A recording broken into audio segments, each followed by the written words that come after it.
Hello, ladies. Greetings. How are both of you? I'm doing great and so excited to see you both. Excellent. We're excited to be here, and I have loved learning a little bit more about F sharp. I am not I don't come from a C sharp, F sharp .NET background at all. But seeing the great tooling that's being created is really inspiring, and learning about folks' use cases, especially in data science. I'm really excited to share some of the things that we've observed, and then Maria is also going to do awesome deep dives on the .NET Interactive piece. So it's very cool. Hey, Maria, I want to check that your mic is on, so can you say something? Yeah, I don't think we can hear you yet.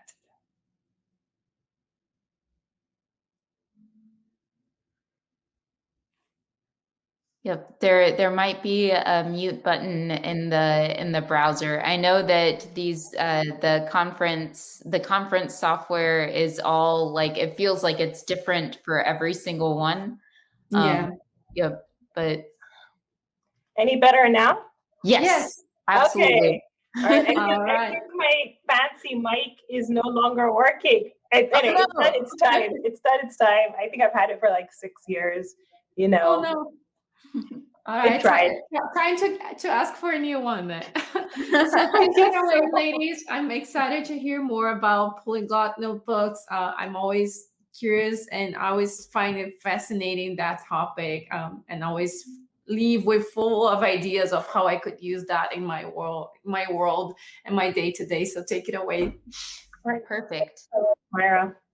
Excellent. Thank you so much. So to begin with, I guess we could do very brief introductions, and then kind of a roadmap for the conversation today is I'll start off with presenting the most minimal number of slides possible to kind of set the stage for why polyglot notebooks are interesting, kind of the usual suspects in the space today, and then also why .NET Interactive and the .NET Interactive notebook experience within VS Code is so compelling as a Python and R person coming into this community. Yeah. Excellent. So Maria, do you want to start with introductions? Or? Yeah, absolutely. My name is Maria Nagaga. I work on .NET Interactive as well as parts of ASP.NET. So I focus like on .NET minimalism. And .NET Interactive has been a fun experience. Like Paige, I am not an F sharp developer. But F sharp is like a huge reason why we need this multi-language notebooks, because we do see it as a really huge push in the .NET ecosystem for data scientists, right? Bringing data science workloads to our users. And unfortunately today, like most of my demos will be slides because I have an incredibly slow machine. So I need an upgrade with that as well. But I do have everything recorded and I hope you enjoy it. Awesome. Excellent. And my name is Paige. I am a PM based in the Developer Tools division, and I get to work on really interesting projects in the machine learning and data science space. So, for example, code spaces, building out the data science story there, as well as machine learning integrations in developer tools. So, if you've seen recently some of the interesting stuff around Copilot, around IntelliCode, I get to work with those teams and sort of help test out that functionality and brainstorm new opportunities for machine learning to be impactful in developer tooling. So with that, I will begin presenting my screen, and this is the first time that I've used this software as well. So bear with me if things do not go as planned. So sharing screen, sharing window, and soon you should see VS Code in the background. So I'm assuming that everybody can see my screen. If you can't, feel free to like Maria shout out that you cannot. And I can see it. Excellent, beautiful. We have success. So this is VS Code. It is my great pleasure to inform everyone that if you, like me, are perhaps not a fan of slides as done via PowerPoint or slides.google.com, you can totally do slides within VS Code using the MARP extension. So you can see here that I've got Markdown written off to the left and a preview off to the right. And I am going to expand out. And so hopefully you should see kind of a big full screen version of the slides that we'll be presenting today. So this conversation about polyglot notebooks, I think it's important for us to kind of say, well, what are notebooks and why are they useful? And how do they exist today? And what you can see on the screen here is an example of a notebooks-based environment called Jupyter Lab. This is the ArcGIS extension in particular for Jupyter Lab. But it's really a great way to mix data visualization, and descriptions of data all in one place. So it's a really effective communication tool for this kind of work. And when Jupyter Notebooks first started, they were really intended to be, just kind of that, like a fancy REPL with some Markdown, some Python code interspersed, and just kind of a way to communicate analysis. But over time, these notebooks have evolved to be many, many different things to people. And so notebooks today are, you perhaps have heard of Jupyter Notebooks, Jupyter Lab, Interact, and many other notebook environments. They're used from everything for automating and running makeshift integration tests with things like NBDev, to preparing, delivering, and checking student coursework with NBGrader, to generating API documentation. So you perhaps have a notebook with Markdown and with code, and you run it nightly as a cron job, and it generates an HTML output that's then doing notebook documentation for your library. And the nice thing is that you can develop tests for that, right? Like, so if you make an API change, and then suddenly all of the code that you have and all of the descriptions in your notebooks break, then that's a great indication to the dev team that, perhaps this notebook, it indicates that the API change was problematic and we should, roll back. You can also publish books, PDF documents, full websites, slides using notebooks. You can have it as an interactive pseudo IDE for data analysis. You can do large-scale data pre-processing jobs. You can create interactive embedded web content. You have fully featured IDEs. You have automated customer support and troubleshooting guides as runbooks. And you can also create these shareable data analysis artifacts. So there are really just so many different and very creative ways that people have evolved notebooks over time. And today, I really want to focus in on this segment right here, which are Databricks, Polynote, Zeppelin notebooks, and .NET Interactive that allow you to do multi-language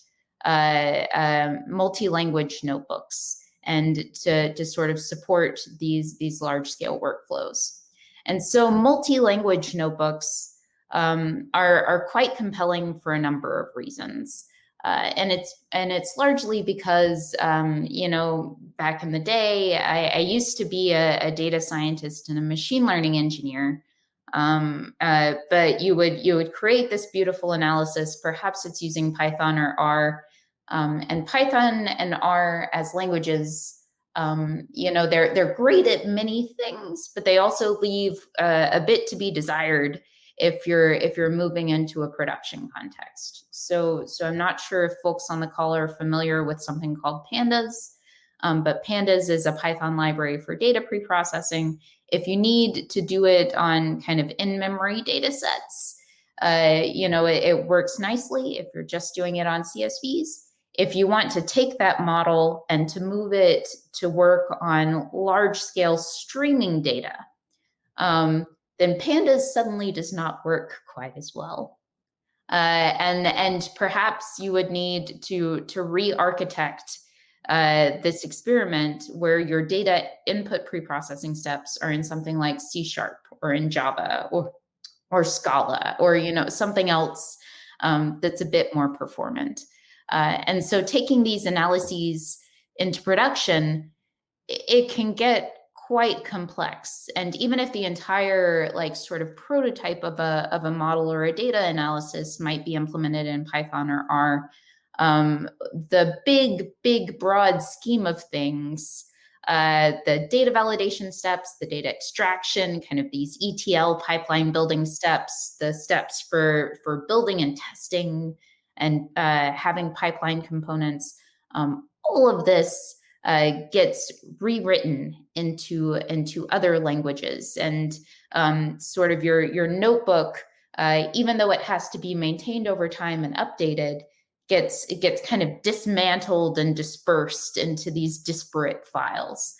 And for maintenance purposes, that's terrifying, because you don't, yep, and you don't, and I can't see my the people part. So if I heard, I think I heard something. So if I steamroll ahead, just be like, hey, and this was me agreeing. I was just like, it's hard to maintain. I was like, that was awesome. nice. Excellent. And Maria understands it better than anybody else. It's like the sort of breaking apart pieces of a notebook and dismantling it is a nightmare for maintenance purposes, because you end up with all of these disparate files that are managed by perhaps different teams, different people, they're in different languages, when it would really just be lovely to just say, oh, hey, like this original notebook, here's all of the bit pieces and components that comprise this experiment. And if later on down the line you need to update the analysis, the data scientist can say like, okay, well, this pandas logic maps to this Scala logic. And so, Scala person, I made these modifications to the pandas piece, like, please make those same modifications to your Scala piece. And so, yes, so the answer is, how does it go into production? Very painfully. Unless you have something like a multi-language solution for notebooks.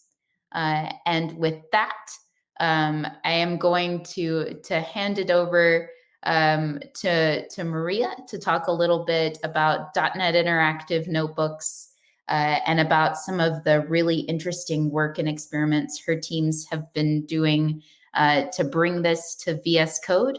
The visualization that you see here is from a delightful Medium blog post from Andre about F# and how it can be used from data science. But he's going through and kind of using the .NET Interactive functionality in order to visualize and understand his data set. And with that, I will stop sharing and we can go into Maria's demos. Thank you so much, Paige. So let me go ahead and also share this as well. So I'm just going to share and pick a screen. Cool. Let's do that. I know I've done StreamYard before, but I'm always a little bit nervous. So let me know if you can see my screen and what it looks like. Perfect.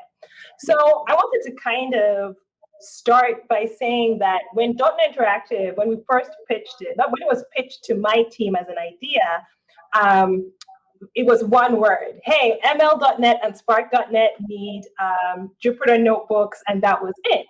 So they reached out to our team who built the Try.NET experience, and we're all about how we run code independently and also together. So notebooks actually felt like a natural fit for us. So the first version of .NET Interactive were completely compatible with all the popular Jupyter front ends. So Jupyter Labs, Jupyter Notebooks, .NET Interactive will work the same as it will in VS Code, just minus a few things, like you won't get the same level of IntelliSense that you would get in VS Code as well. But I really wanted to talk about multi-language and why multi-language was important for us as a team. So as I said, we got this, and let me just start my slides. I do not have fancy slides that look like they are in VS Code, but I'll try. So when we were talking to our users and we were talking to the chief data scientist over at Citibank in the United Kingdoms, he mentioned all these problems that Paige had shared with you, where you're working with your engineering team that is using something else and you give them your model in Python and then they look at it and they're just like, how do I transfer this into C#? How am I able to leverage the libraries that are popular in Python or JavaScript for their visualization? And he told us like the most important thing for us is the ability to use the right language for the job without the need for a wrapper. So .NET Interactive today has F#, C#, PowerShell, SQL, JavaScript, HTML, and I hope so many more languages in the future. So let's jump into what this experience is like. The goal of this experience is to use the best language for the task at hand without a need for a wrapper. So far, we support 6 languages out of the box. C# and F# we announced in 2019, PowerShell in 2020, that was brought in by the PowerShell team. JavaScript and HTML support the same month. This allowed us to open up the doors to create rich visualization without the need for a wrapper. Like, we're just like, just build a wrapper around it. And we're just like, no, if you want to copy and paste a D3.js sample and access a C# variable from there, you should be able to do that. And this year, we introduced SQL support with the SQL team, and we also had the added benefit of richer visualization that didn't require anyone to write any code at all, right? So those are like all these rich experiences. So what does .NET Interactive look like today in VS Code, and what can you expect? Overall, richer tooling experience. So you can see IntelliSense, right? That's really cool. And we also made the need to have an optional Python dependency. So when we initially introduced Jupyter, the biggest feedback that we got specifically from our .NET customers is like, why do I have to install Anaconda and Jupyter Labs and all this stuff and Python in order just to use a .NET notebook? So with VS Code, all you need is VS Code and the .NET Interactive extension, and you are good to go. So what really makes us super cool, like as you said, polyglot, multi-language notebooks are incredibly important, but being the ability to switch from one language to the other is great. But the ability to share a variable from one language to the next between cells is huge. Like in this sample over here, I have the variable x that was defined in C#. I accessed it in HTML while going through JavaScript. And you can also run the exact same multiple languages in a single cell as well, which can make it really good for things like scripting, right? Or plugging in your DevOps pipeline. So we wanted to create these experiences that just felt absolutely natural to the scenarios that even non-data scientists, like people who are in C# developers, would just feel like, oh, I could benefit from this experience. As I mentioned, that we have SQL support. SQL support for me is one of the funnest things that we've done. When we did this, we said, wouldn't it be cool if we got code completion on the SQL schema? So as you're writing in your code and you've accessed the SQL database, you're actually getting code completion. And then you can also quickly scaffold DB context to use link, right? Which is incredibly important for our customers as well. So if you're a C# developer and you want to switch to using EF and using link, you can do that really easily and get the same experience that you'd get, let's say, in VS. And then the native JavaScript support. As I mentioned earlier, in this example, we defined a variable in C#, and then we're able to access that exact same variable right within JavaScript using interactive C# get a variable of C#, and then being able to render it using D3.js, right? And then you're able to bounce between the different languages. Like, okay, I'm going to set a task, run it through a range, and you begin to see the visualizations controlled in a language that you feel most native to. And the other thing that I also wanted to make sure that we did is being able to leverage popular ecosystems that exist within the Jupyter space. Like Interact has an amazing data explorer. So we created a way for people to just naturally get the data explorer to display their data with just using a method. So by just simply doing dot with Interact Data Explorer, you get this visualization, no extra configuration. You just had to give it an object to work with.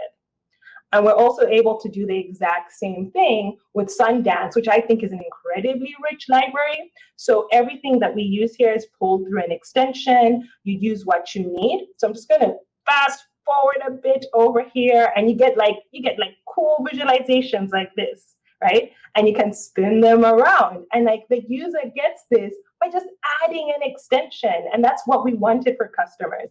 We've also seen people create their own extensions as well that sit on top of .NET Interactive. There's someone in the community who built a Razor extension. We have people building ASP.NET extensions so they can test their APIs instead of using something like Postman. And these are just like things that people are just naturally feeling is a great fit for notebooks. Oh, and this is one of my favorites. So being able to render real-time live stream data is huge. And in this sample, what we're doing over here is that we're getting data from a thermostat, and we're going to actually render it in a pretty cool visualization. So I'm just going to switch over here.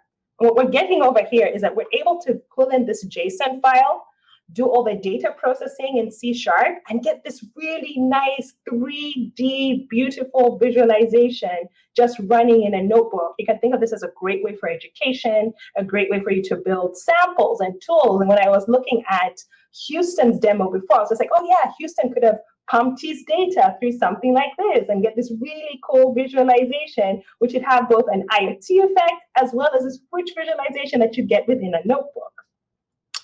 And like, that is all I have for the experiences. And I'd really like to have it, open to the floor for questions. Absolutely. And it's so exciting for me to see this exist. The data science projects that I do usually follow the same general format, which is you're always trying to pull in data with SQL. Yep. Or if you're in Microsoft land, it's Custo. Yes. But you're pulling in the data. You're potentially pre-processing it with R because the tidyverse tools are just beautiful and really sort of intuitive and like standard APIs, really elegantly documented. And then for algorithms, you're probably using one of the great Python libraries. So scikit-learn if you're doing traditional machine learning, or if you're attempting to do deep learning, perhaps PyTorch, TensorFlow, JAX. And then visualizations, like you could either use a Python library or an R library to generate the JavaScript, or you could like fiddle with it yourself. But it's all like this multi-language process. And I'm really, really hopeful that we can get Python and R added to the Omni kernel that your team has created for Jupyter notebooks and for notebooks in VS Code, so that we can open up this to even more user types. Absolutely. And I was doing a user study today, and it was with a group of students. And they said, I use Python and R, but usually I have to like switch over to RStudio or open up a new notebook and then figure out how to share the data from one place to the other. And I was like, imagine if you could do this, right? Like you had it in a single notebook. Then we showed them the JavaScript support, and they're just like, what? There's JavaScript support in notebooks? I was like, yeah. And it's pretty neat, right? So people are naturally just feeling the need for multi-language notebooks, whether you're a student who's doing AI and machine learning, or you're a person with troubleshoot guides where they're seeing a huge need for multi-language notebooks, and data scientists who are just like, I need to mix all these different languages in order to feel productive in my work, right? So I think there's a huge space opportunity for us here. Absolutely. And the .NET Interactive experience, it also works in code spaces if folks want to go test it out. So it's and definitely would love to hear feedback about, notebooks and VS Code in general. And then in particular, the kinds of languages that y'all are interested in seeing. Yeah. Hello, ladies. I'm back. Greetings. We got one comment from Louise. If you don't know where to start with your data and don't want to write too much code, Sandance is a great way to start. Yeah. Very Yeah. much agree. I would I agree. didn't know about Sandance before, so I'm always learning. Mhm. Yeah, and it's in Microsoft. It's a Microsoft research project, and they are amazing to work with. So try it out, give them feedback. They are listening. Yep. Yeah, and I think we like on the Learn to Code page, it would be cool to show that, right, for people that want to get started. So on the .NET side, we have a Learn to Code page. Let me see if I can load that. And so we'll give you all the resources for you. It's like for it will give you the interactive notebooks extensions, and will help you to get started with like installing the Visual Studio and the coding packs for .NET. Yep. Absolutely. And one of the other quite nice things that I love about .NET Interactive and the Omni kernel is that if you're a VS Code person, it works great there. But if you're also a person who comes from more of the Jupyter side, so Jupyter or Jupyter Lab, it also is supported there. And I think this sort of approach to welcome communities from all angles is very important, and being able to build infrastructure that supports multiple user types and meets them where they are is really, really nice to see. Yeah. Yes. We got a question from chat. Is publishing, packaging a notebook as a standalone app and executable a thing? No, it is not, but it is a frequently asked question, right? So one of the things that we've got a lot of is like, can I add another notebook as a package, right? Yep. We get that a lot. So maybe it's something we can explore. It's not a thing now, right? But it's something that has come up a lot. Exactly. And it's also quite a frequent ask to be able to take a notebook file, so a .ipynb, and to be able to just have the ability to quickly refactor or to turn it into a Python module. Yeah. So there are, for Python specific notebooks, there are a couple of open source packages that allow you to attempt to convert it into an importable library. But I don't think, to Maria's point, I don't think there's one available for multi-language notebooks yet, though No. that would be super interesting. Not yet. Yeah. And do you have a public roadmap, Maria, for the .NET interactive work? Because every time I hear you do a talk, there's always cool stuff being shipped. And so Yeah. So we don't, right? I do believe that once we have the Python, like one of the things that Paige and I are hoping to do is have Python and R support, and then introducing when that will turn on. Another thing that we have built is like a validation kernel that can be used in the classroom that actually checks the students' work as they're looking at it. So I need to just write the roadmap. It's me. I have it in a PowerPoint. I just need to put it on our repo. I didn't mean to put you on the spot. No, it's good. I need to be put on the spot. People have been asking for it for months, and I just said, yeah, it's coming. So basically, let's just say by September it will be there. Okay.